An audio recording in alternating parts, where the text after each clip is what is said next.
तालिबान ने अफगानिस्तान पर कब्जा कर लिया, कोई असर हुआ क्या वहां?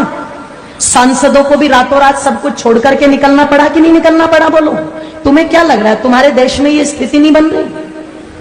तुम्हारे बीच से अगर किसी एक बहन बेटी ने कोई बात टीवी डिबेट के ऊपर बोल दी और वो बोली है जो लिखा हुआ है, प्रमाण है, वो झूठ नहीं है, वो कोई अलग से निकाल करके नहीं बोली। अगर किसी 80 साल के खूसड़, ध्यान रखना, मुसलमान को शादी करनी होती है तो वो यही उदाहरण उठा करके लाते हैं, यही वाले। पर आज यही बात अगर किसी बहन बेटी ने बोल दी और उनकी तादाद, उनकी हिम्मत देखो इतनी बढ़ गई कि उन्होंने जगह जगह देश के अंदर आग लगा दी। जब तुम्हारे शिव जी के बारे में बोला तो किसी के कानों पर चू तक नहीं रेंगी। तुम्हारी माता पार्वती के बारे में बोला तब कानों पर चू तक नहीं रेंगी। उन्होंने सीता को व्यभिचारिणी बता दिया तो तुम्हारे कानों पर चू तक नहीं रेंगी। सरेआम मौलवी बैठ करके टीवी डिबेट में हिंदू देवी देवताओं का अपमान करते रहे, किसी के कानों पर चू तक नहीं रेंगी। कोई भेड़िया नहीं निकल के आया, पर एक बात नुपुर शर्मा ने कह दी और सारे कुत्तों के झुंड निकल करके सड़कों पर आ गए। जरा सोच करके देखो, तुम्हें क्या लगता है ये षड्यंत्र नहीं है? तुम्हें क्या लगता है ये पहले से कोई योजना नहीं है? आप जाते हो इबादत करने के लिए और उधर से एकदम से इतने पत्थर तुम्हें कहां मिल जाते हैं कि पुलिस वालों को पीछे हटना पड़ता है, पर वो पत्थर खत्म नहीं होते।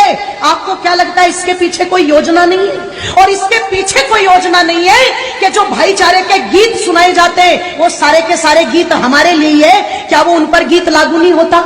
अगर इतने शांति के स्थापित करने वाले हैं, अगर इतनी अल्लाह ताला की इबादत करने वाले हैं, तो जब नुपुर शर्मा के लिए देश में आग लगा दी तो जिन कुत्तों ने, ध्यान रखना, कन्हैया लाल की गर्दन काटी है, उनके लिए भी सड़कों पर आना चाहिए था कि नहीं आना चाहिए था? तब तो पता लगे कि ये भाईचारे का पाठ दोनों तरफ से चल रहा है। और तुम एक पक्ष को लेकर के आग लगा दो देश में और दूसरे पक्ष पर तुम दुदकारी मान करके बिल में घुस जाओ, इससे पता नहीं लगता। ध्यान रखना, इसलिए थोड़े से सचेत हो जाओ। थोड़ी सी तो आवश्यकता है आप लोगों को जागरूक होने की। थोड़ा सा तो विचार और मंथन चिंतन माताओं तुम भी करो कि तुम कर क्या रही हो आज। एक एक तुम्हारा बेटा, उसे तुमने इतना फुसफुसिया बना दिया, इतना फुसफुसिया बना दिया कि वो 15 मिनट धूप में नहीं खड़ा हो सकता, वो 2 किलोमीटर पैदल नहीं चल सकता। वो इतना फुसफुसिया सुख सुविधाएं देकर के बना दिया, सपना सजा करके बैठे, हम तो इतनी संपत्ति जोड़ के देके जाएंगे, हम तो इतना बैंक बैलेंस जोड़ के देके जाएंगे, हम तो इतने बड़े बड़े मकान देकर के जाएंगे। एक बात मेरी याद रखना, चाहे सब भूल जाना, एक बात मेरी पर याद रखना, सब भूल जाना। जिस दिन जिसकी तादाद ज्यादा होगी और जिसकी हुकूमत ज्यादा होगी, तुम्हारे कोठी बंगलों पर राज तुम्हारे बच्चे नहीं करेंगे, वो करेंगे। तुम्हारे उस पैसे को तुम्हारे बच्चे नहीं बरतेंगे, वो बरतेंगे।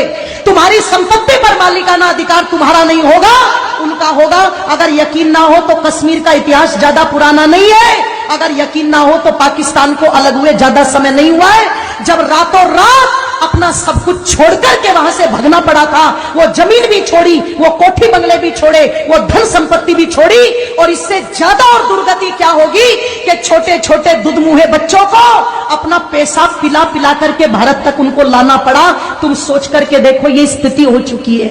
और अगर ये पहले हो चुका है, आगे नहीं होगा, ऐसा बिल्कुल भी मान करके मत चलना।